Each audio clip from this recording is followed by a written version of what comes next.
So continuing from where I left off before,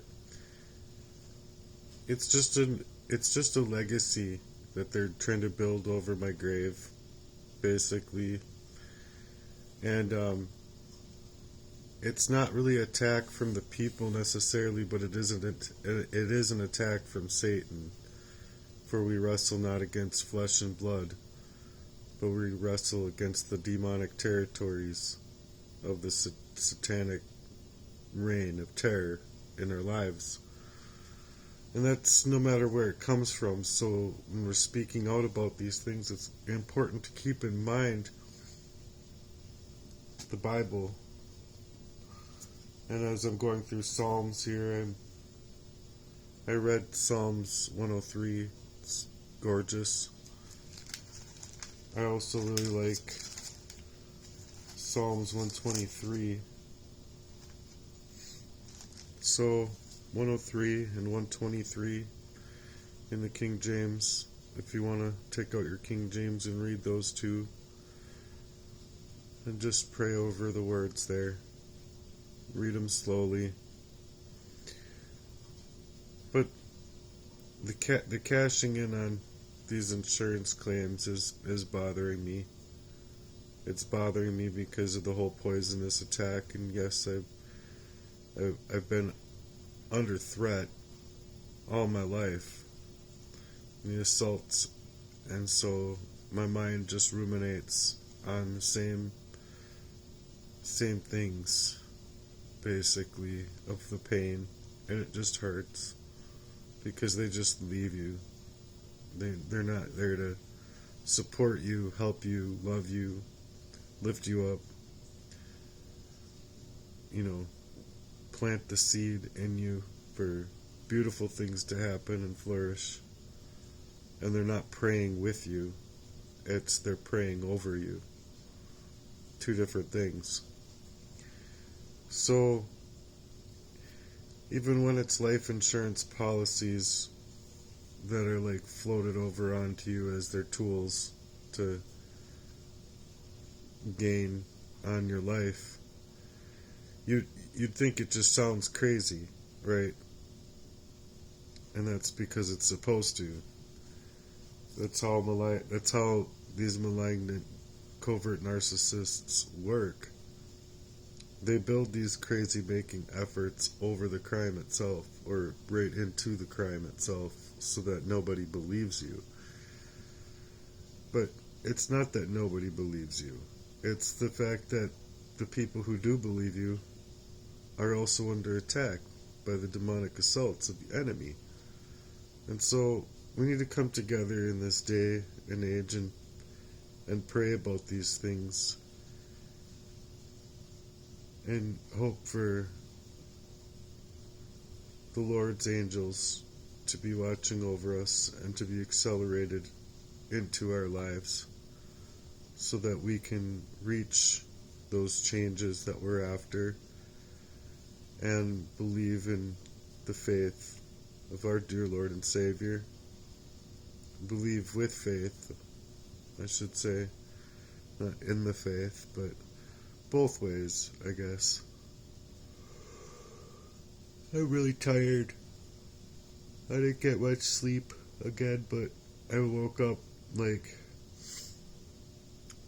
and I was having a dream that I don't even know who she was, but I have high hopes, I guess, for a certain person to come into my life, and it's because I've been seeing signs, I guess, and it just makes me love this person's character so much that I'm like, I don't know. I don't know if it was her. I couldn't really make that part out, but I was like, in my dream, I actually got to have someone holding me in that fashion that was to suggest that I'm supposed to pay attention to this, in my dream. And it was so like awe-striking to me that after having that dream, that it was like, it was as if she was there, you know, like right here with me. And as I'm like, as I was like waking up, I'm like, but wait, no, I just want to stay here with you. I don't want to feel what I'm feeling, you know? And so when I woke up, I feel like this heartache, like I have been for like 2 years. But it's just gotten so bad to where it's like it's really hard to sleep, and so part of that has a lot to do with it. And so I just wanted to stay in my dream with her and not wake up, but I think my body was not corresponding well because I am in a lot of emotional pain, and it's just, I don't want it to take so much time to heal, you know? But if it heals at all, I mean, it's so much pain and physical pain, emotional pain, and spiritual pain that it's like, how could one person deal with all of that flooding back to their mind in that way? 43 years, you know, on and off, like fighting this covert warfare, and you never really being able to figure out where it's all coming from until you're 43 years old. You know, it's just, it's too much. It's too much.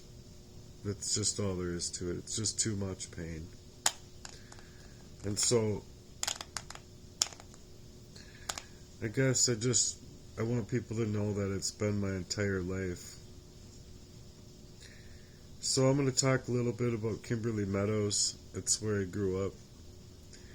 This place wasn't just a name to me and my family, and at least those who consider what was happening there to my mom as an assault on her character and her livelihood, her ability and agility, sound mind, as far as like being able to not only fight what she had to go through for us kids, but just to fight for her own truest nature, her own truest character, you know?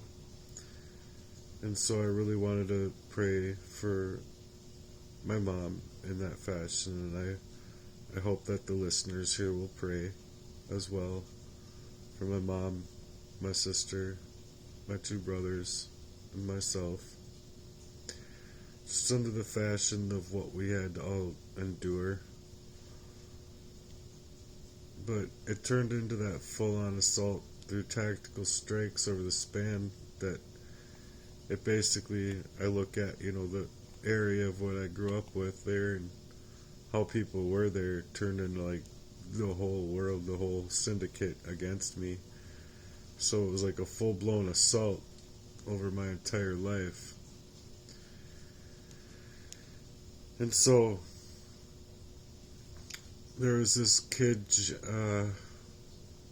something learned, or I don't know, I can't remember his name right off the bat, but he would bully me, and he literally like burned me, like physically burned me, like grabbing my hand and like burning me with matches. And it's just the assault that I had endured there. I was so young. I had sand thrown in my eyes. I just would get into fights with people, basically just for wanting to show up to the playground and play, you know, or like walk outside the unit that we lived in, you know, and go to the store or learn how to ride a bike or anything that I wanted to do, you know. It was just an area for assault coming from the enemy. And so oftentimes I don't think people understand that the lines of the enemy and how they're crossed there. Just like nowadays, right now, people don't want me to be speaking out at all. They don't want me to be at all on the earth anymore.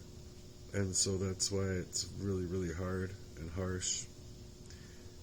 Like waking up from that dream, it's like I feel like I should have been able to stay there and not stay in my dream, but stay in that placement of my actual life, not just dream it, but have that dream my actual reality, because I was waking up and it was making my body realize I'm not in this predicament. I'm not feeling so lucky, so obviously that's probably what woke me up. But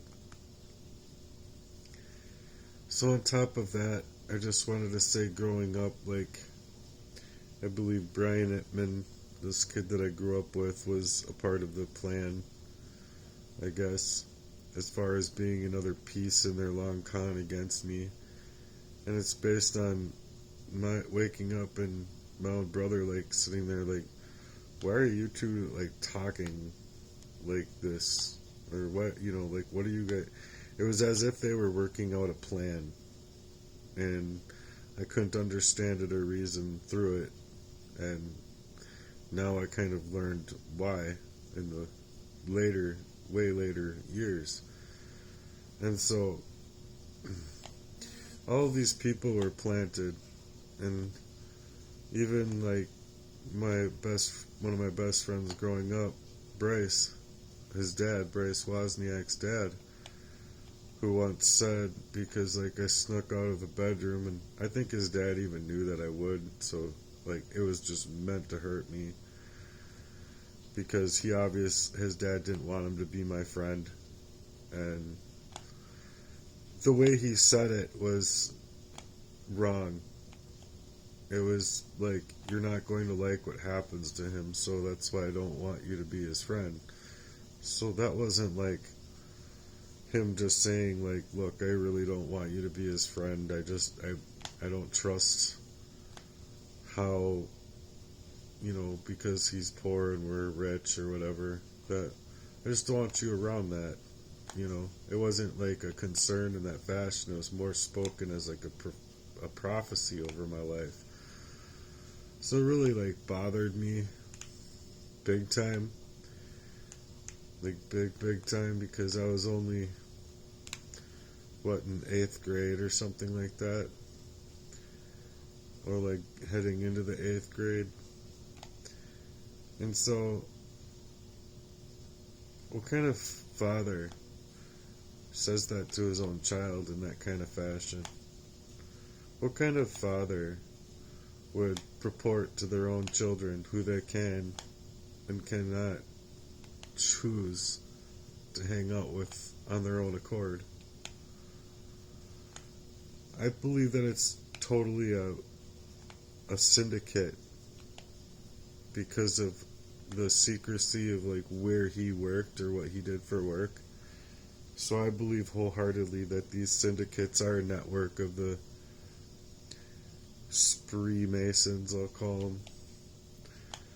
But they bleed into lives, like actual family lives, family ties, brothers, fathers, lovers of a quarreling type, and then the system, cops and human services and all sorts of places. So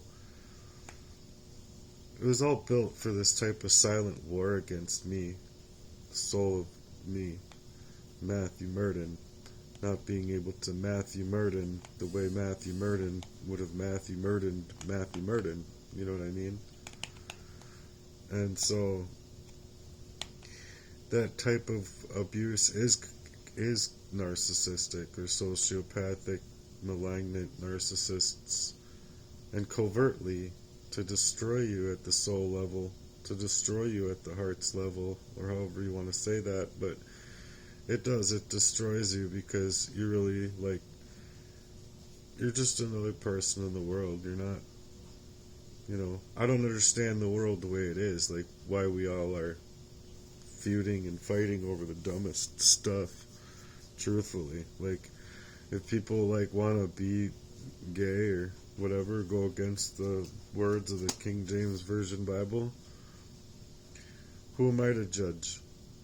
It says right in the Bible that it's about, God being the only one that judges. So, like, with me just taking that stance and being able to still love people, why is it so hard for other people to love? And just, like, they have hearts, they have visceral, they have, things going on in their health and their bodies and their minds as well. So, who am I to judge, is all I'm getting at. But the fact of the matter is that they're judging me. They're judging us, the Christian. And so, the Lord is to be trusted. Man is really not, as far as I'm concerned. And this wasn't just about controlling me through the internet, like I've brought up. Hacking me, data mapping me, hijacking my life in that fashion. It was about taking down my Facebook in a strategic and malicious effort to cause me to reach my conclusion of an ends of it. Like, no more speaking out for you, no more this, no more that. Got to make sure that Matthew's gate kept because he's trying to speak out now. Oh, got to make sure he doesn't have hot water. He's trying to detox his body by sweating out the toxins. Oh, we can't have that. Oh, he's trying to buy cilantro and eat salads and organic stuff. Better stop him from being able to work so he can't afford it. Oh my gosh, he's buying stuff to make his own soap. Oh my gosh, whatever shall we do now? Like, it's legitimately set in stages where these people put things on you. They put things upon you to cause you such harm that wastes your time, energy, resources, your own availability to a friend, for crying out loud. Just one single friend.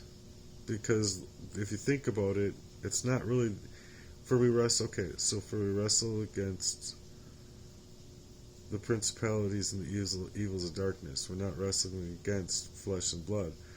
So why are they wrestling against flesh and blood of the Christian then, when the Christian is legitimately just stating their belief? Like, we should all have the right to state our beliefs. Not so much as like a Kamala Harris is like coming out like the Jenny on the block is, though all of a sudden she's out in the streets and she's doing this, that. No, you're not. No, you are not. You never had to set foot out into the streets to fight anything, lady. It's just so, it's ick. It's ick. It's all lies. And it's so like propagated like a show, So it's just something I can't do and I can't tolerate. So I personally I can't even watch TV anymore, knowing that it's like the easiest way for Hollywood to control our brains, our minds, and perform mind control over its victim. And I get it. If there's like a good show or a good movie or something to watch, but even that these days, it's like I'd just personally rather get my information from the Bible, find out what the word means. If I'm running into a word I don't understand, whatever, you write it down 5 times over if I have to try and remember it, you know what I mean? And that's how I've been, is like I've realized that I'm having a hard time remembering things 5 minutes, 20 minutes past, where it's like, if I tried to actually, like before, when I'm like having periods of being fine, you try and remember something to speak out about, and you can't. Like, you literally can't remember your own speech that you could just go over and over and over and over and over in front of the mirror with, with words, obviously, but then you go away from it and you literally can't do what you normally should be able to do. Well, this is weird, I thought, because there's something covertly happening to me. I thought, and I would explain it this way to other people, there's something covertly happening to me that I need to figure out what is actually happening to me. It's not all these other things that people are portraying it to be, as though I have no control over any part of my mind, right? I mean, that's because that's what it does to you. It, like, legitimately leaves you without the control of your mind, your control of who you are. And so, when you're faced up with all that kind of blight in your life, it was a spiritual and psychological warfare.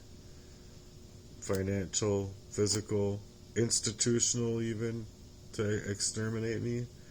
And so it's a crime that spans through the generations of my life. Where, like, even the police, like, having something serious happen, and it's like, okay, I know the fuck well if your son or daughter was coming to you about even half of the crime I'm reporting here, that you would do something about it. But in my case, you're like purporting like, oh, I would suppose you wouldn't go and do the same thing to Christopher Current or whatever, whoever, the guy that was trying to mess up my life, being told that he was getting his rent paid free to help the landlord get rid of me, who was also let go of for being a dirty cop that works well into the idea of being part of the syndicate against me to create the unlawful detainer over me that was just all complete bullshit, because it's like, dude, I'm being set up left and freaking right here. Like, it's not just this one little part of my life I'm bringing up to you, sir. Like, and you're supposed to be a cop? Can you work in investigations? Can you take my words down and pretend that I'm even saying words here? And so, no, I mean, I know for a fact if it was his own son or daughter that something more would have been done, but it was to put it off on me, as though if you do the same thing, you're being said basically by the police to, like, I don't see why you wouldn't go and do the same thing to him that's being done to you. Well, I just said, well, an eye for an eye makes us all blind, sir. So if you're telling me, like, an eye for an eye is the answer, well, you're, like, inciting violence, basically, because that's a violent way to look at things. And, I know that there would have been cameras up and this and that, and they would have gotten me in trouble, just like it's always to purport. Like, my own friend here had cameras up, I'm sure. I saw them personally at my ex-girlfriend's, like, putting a baseball bat in my car, me figuring stuff out, me moving differently. It just angered their spirits completely, and I could tell. And it's like, I didn't want it, but I was like, well, if they've been faking with me this entire time, I'm going to have to fake back just to make it through this, because he's all of 2 blocks away. I was working far enough away where I felt at times that I had somebody to trust to go to be able to, like, oh my gosh, the diabetes or whatever is like, I can't make it all the way home. And and it's not just those reasons that I would want to make it home. I legitimately wanted to be with my girlfriend, and I realized very quickly that wasn't the case in the same way with me, So my last time there, it was about the smell, I believe, that comes from an arsenic poisoned person, that she just couldn't handle it anymore. Like, she couldn't deal with her own self being a part of the syndicate, to be paid to maneuver this way in my life, hold a pillow over my head, all of that kind of stuff. So she couldn't live with her own self, basically, having to kick me out, fucking just annihilated from not only working so many hours, driving so many freaking miles, and having to like nowhere to go, basically. And all I really wanted to do is crawl into a bed, like not land into a ditch, not, you know what I mean, anything else. So it was a nightmare getting home, as you could imagine. But I mean, you'd literally be falling apart the whole way back home. And it's like, I legit don't have anybody. I legit don't have anybody that cares about this crime over me. So it's been really, really hard to purport, because when the police are in certain situations, and that car accident for is a great example, shutting off his body camera, walking up to me, and then stating to me that the situation's over. There's nothing more to collect here. We know what happened. I'm like, well, you never once talked to me, sir, and got my. You talked to them, you talked to the police, you talked to everybody else. It was nothing but Anoka County Sheriff's here. No, like, anybody else. No anybody else. Like, oh, we got this. Oh, we got this. I mean, you can hear it on the fucking CDs I got. It's all set up.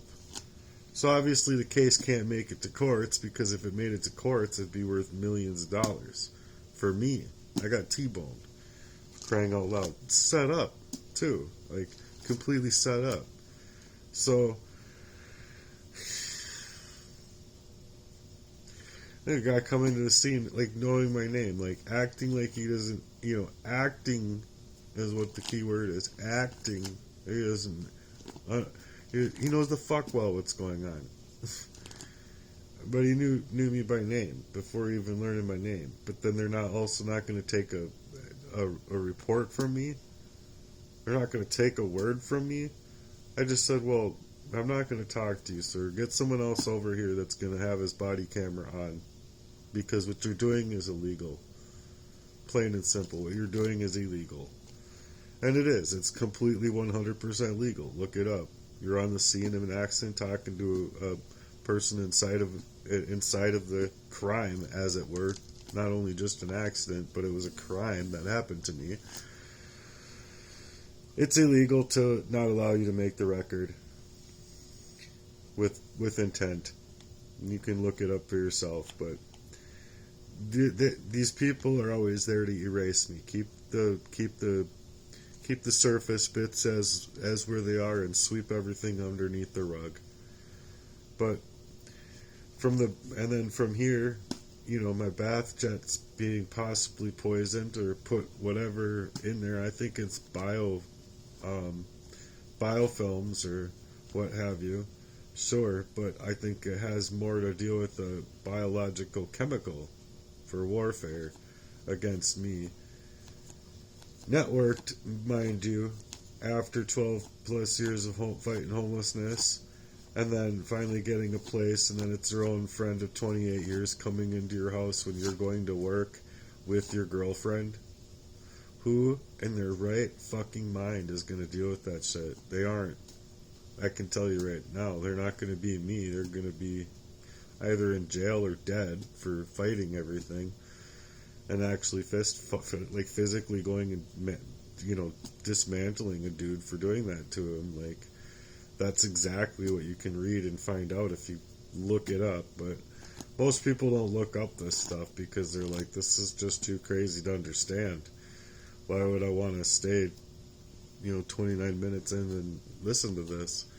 But the network is to be sabotaged of my ability to detox from the soft metals, to blocking me from any legal advocacy before, exchanging,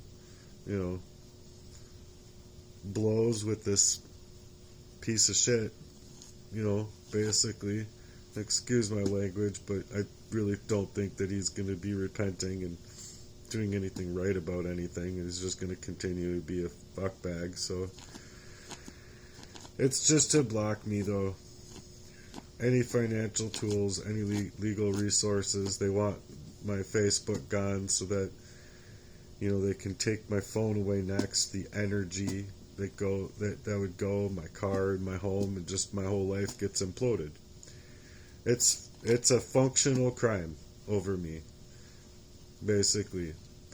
So on top of that, they only wanted me to be on autopilot. So like, not being able to understand and reason through the things, to just have everything implode on me, or I suffered a death, which is what I've been reporting happening, is a premeditated murder over me, a covert premeditated murder over me that almost left me for dead, and would have, I believe, 2,000% would have left me for dead, or 20,000% would have left me for dead. If I wasn't moving differently and throwing away the coffees, not accepting anything from them, and, you know, moving different about food, water, and everything to deal with what they were trying to do and give me, because I was tired of the way that I felt, and I wanted to rollerblade, and I wanted to better myself and do this mindset shift with my heartworks, basically. And that's my personal heartworks that I wanted to bring out to the forefronts of reality. So they're blocking me from all legal tools just to suffer, not be clear-headed enough to be able to fight back. And through it all, I kept trying. I kept waking up. I kept loving. I kept praying. I kept remembering who I was before all this sickness had started getting so bad, and who I wanted to be, where I wouldn't have been able to remember at other times. And so when this sickness started, they couldn't kill that part. It was like a soul's reborn. And so I would be asking for that daily with the Lord, like with anything and everything else that's happened, Lord, to rebirth me in the spirit of you, O Lord. Send your Holy Ghost to know that I had mattered in the origination of Jesus Christ's light that he portrayed inside of that love. And I think that's one of the most important key factors here, and you can find that in Isaiah. But it's the fact that each one of us has purpose if we want it. We all have talent in that loving fashion if we want it. We all are entitled to fight for our light in Jesus Christ and our talents and all that if we want it. And so this I knew was a war over my name. This was a war over my family. This was a way of war over my love life, my financials, everything. Because that specific name, Matthew Murden, never got to possess any actual part of Matthew Murden to be carrying out in truth and in love and into a spirit that became too real for them to control, I guess.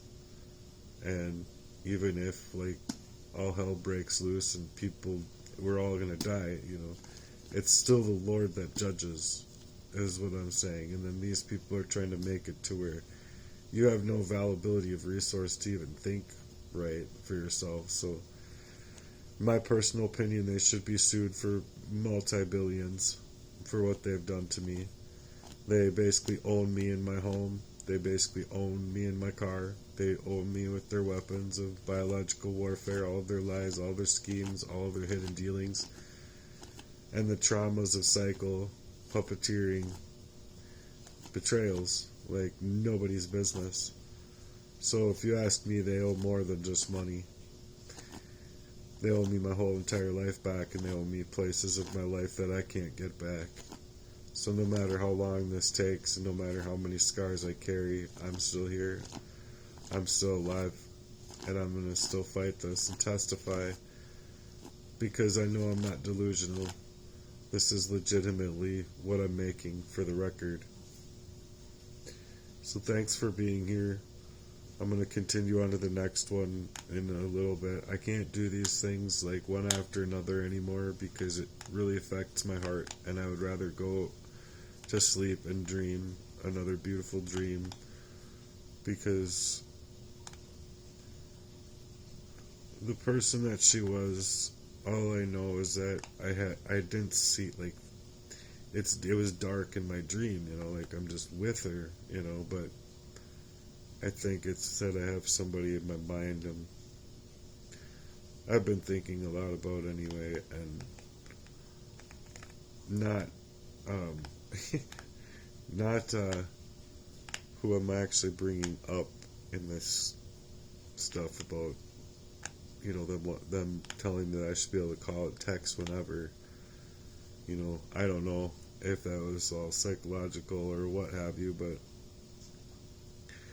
I just believe that no matter what I do, there's this war over me, and it's so harsh to deal with. So the next action, I'm going to be taking it in with the driver's license, the jobs, how I don't make any more money, why people I believe were trying to control me, poison me, and have me experiencing the biological warfare, being a victim of the poisoning from going extent, like the demon at play, extending to be cursing me in my life from my father onward, basically through all the people involved, to not being able to enjoy high school, basically, and get a high school diploma like normal. I ended up getting my GED because of a lot of the things that were happening to me in my life. I think I would have been fine and gotten my high school diploma, mind you. I'm the only one in my family that finished vocational school for college, getting a degree, or I should say, getting a certificate to be a carpenter, mind you, that is 10 years old. When you finally get it, I'm saying that the information you have is 10 years old. That's basically what I've learned. It's not ever up to date with what you actually need to learn in order to make money out in the real world, which is why I'm more interested in things like the real world with Andrew Tate and Tristan Tate and Jay Walls and stuff like that. But people can think what they want. Anyway, there's more to it, and I'm going to have a hard time bringing up some of the names because of how much they had meant to me, but I don't think I meant a fucking thing to people with what's happened to me, and with me putting out so much energy, time, and resource for 2 years, and not a single one of them can even call me. Not a single one of them can show up for me the way that I would show up for them.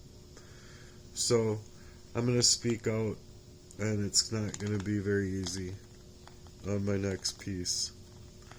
So anyway, I hope you stay tuned for more of the hidden tales of the covert abuse I've endured.